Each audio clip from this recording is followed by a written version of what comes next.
page turners, and welcome back to the channel. I'm Matthew, the man with a hat who reads. And this is yet another look ahead at 2024. Last year I did a video just like this and wanted to do it again because it's fun. Because we all have huge physical TBRs, or at least most of us do.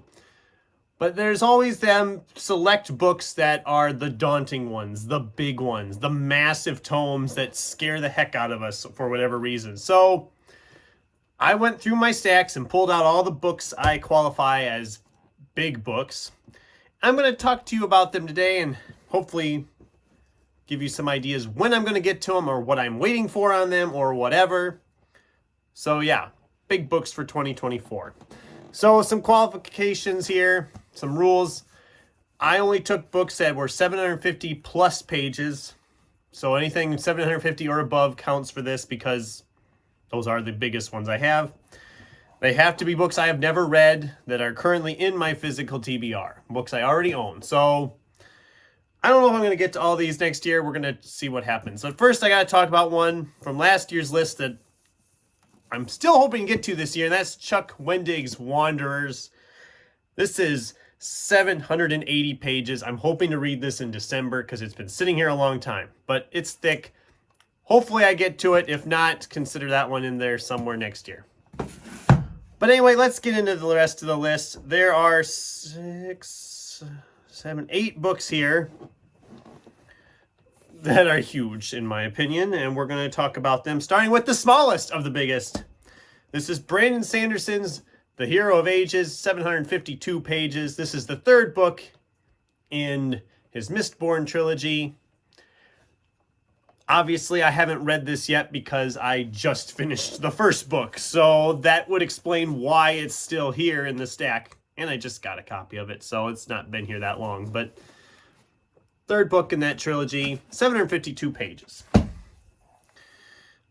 Next up on the list at 780 pages, this is Tad Williams' Otherland Volume 1, City of Golden Shadow. I've had this one sitting here for a while. There's like 4 books, I think, in this Otherland series, and they're all about this size, as you can see. As to why I haven't gotten to it, I think that has something to do with it. A lot of small, blocky print. I do want to read this. I've read a little bit of Tad Williams before and enjoyed it. Wanted to dive into some more by him. Maybe February. I don't know. Probably not. I don't know when I'm going to get to it. With the Sanderson one, obviously, I have to read book 2 first. I'm hoping to get book 2, in February. And book 3 maybe in February or in March and after that. So I do want to get to those at some point. So, speaking of, and the next one, the size, would be Well of Ascension from Brandon Sanderson. The second book in the Mistborn trilogy, coming in at 785 pages. And has a nice shine to the cover.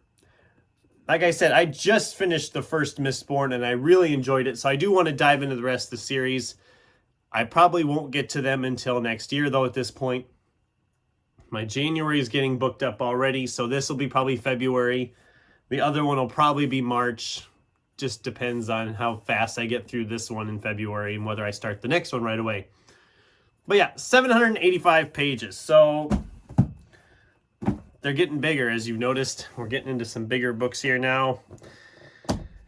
Okay, coming in at 807 pages. And I should refrain clarifying that too. If a book like this one I'm holding in my hand has like a big excerpts or appendixes or whatever you want to call it, I'm not counting them. I'm essentially counting just the narrative portion. So with 807 pages of narrative, this is George R.R. Martin's Game of Thrones. Again, this one has been a daunting one for me for years. I've wanted to pick this up. I've had this my own copy now for about 1.5 years, and I have yet to pick this thing up and read it. I was thinking about Fantasy February, but I've already got a bunch of other chunky fantasy books, like I said. Well of Ascension. So I don't know when this will happen. Maybe it won't happen until summer. I don't know. I just haven't been... I don't know. I first put it off because I wanted to finish The Witcher, and then I finished The Witcher, and I was doing other things, and I just haven't gotten to it. So someday I'll get to Game of Thrones. All right. Getting bigger again. Here we have, coming in at 820 pages, Terry Goodkind's Wizard's First Rule. You're probably noticing by now there's a lot of fantasy on this list because fantasy authors like to write huge, chunky books. I've never read any Terry Goodkind. I got this from my girlfriend last year at Christmas, I believe. And I haven't taken the time to crack into it yet. I do want to read it. It sounds really good. Not sure when I'll get to it. Maybe I need to just like start committing like one giant fantasy book for every month because it seems like that's what I have a lot of. So maybe I'll get to this. Maybe I'll get to this yet. I'll get to it at some point. Hopefully, like I said, hopefully this year in 2024, I can get this one tackle and decide if I want to continue on because I know there's sequels to that one as well. All right. Next up, we have a sci-fi time travel military-esque novel. I picked it up because it sounded interesting. 10 U.S. soldiers on convoy in Afghanistan suddenly find themselves lost in time. You know, it sounded interesting. I didn't realize that Michael Z. Williamson's A Long Time Until Now came in at a massive 934 pages.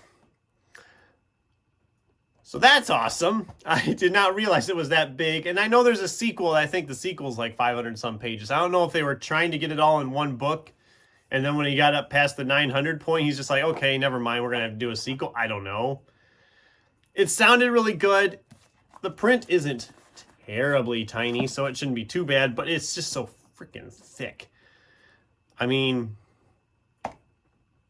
I'm kind of thinking about it for Sci-Fi September next year. But who knows, maybe I'll pick it up sometime sooner. I haven't really planned too much of my TBR for next year yet. I have January pretty well established, as we're going to get to here in a minute. But other than that, I haven't really committed too much for the new year yet. I'm working on it, so I'm still trying to figure out December, actually. But okay, clocking in at 981 pages. This one you'll remember from last year's video. This is David Foster Wallace's Infinite Jest.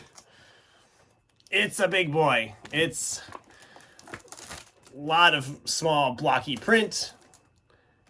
It's a tome. It's huge. This one has just kind of scared me. I've heard good things about it, wanted to read it. The library discarded it because I think it had only been checked out like twice in the time they had this copy. Probably because, again, the size scared people. So when it was on their book sale, I picked it up last year already. And it's been sitting here ever since. I've been trying to figure out where I want to squeeze this thing. It's been a real challenge because it's so freaking huge and it's very intimidating. So I've decided when to do it now. In January, I'm going to be rereading Matthew Riley's Jack West Jr. series, which is 7 books long. 5 of them I've read before. I never read the last 2, so I was going to do the whole series. And I thought, okay, those are fun adventure novels. I need something to kind of mix in with it that isn't similar to that. So I thought, well, this thing is a giant tome. We're going to stick Infinite Jest in with all that. So I'll be reading this, starting this in January. And I'm hopefully going to commit to the whole thing. My plan is to read the whole thing cover to cover and call it good. So that's my plans for January. If you want to join in on it with me, by all means, I'd love to have some reading buddies for this massive tome.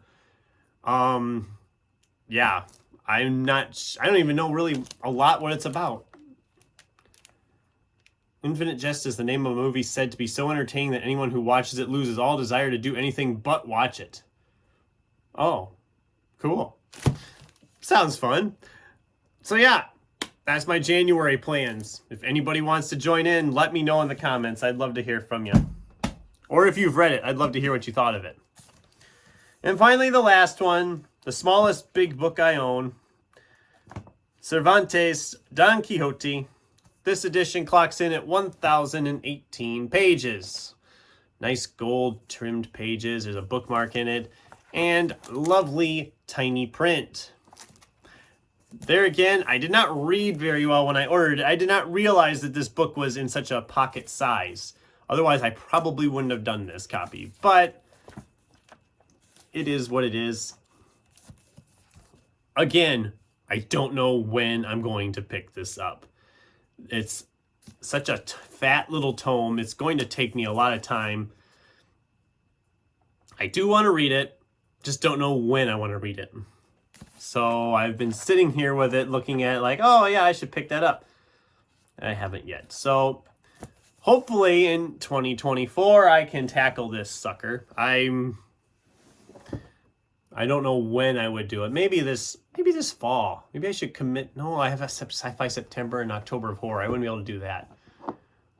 Maybe July or August, maybe I'll commit to this and just say, okay, here we go. We're going to read Don Quixote and get that out of the way. So yeah, I've got a lot of thick books to read in 2024. Lots of fat books. Yeah, a lot of these are intimidating to me. Some of these not so much because I haven't been here so long, but I know Infinite Jest and Don Quixote and Game of Thrones just specifically are the three that really just scare me because they're so freaking huge. But yeah, that's the video today. So I'd love to hear from you guys. What big books in your stacks just intimidate you, that they scare you to even think about picking up?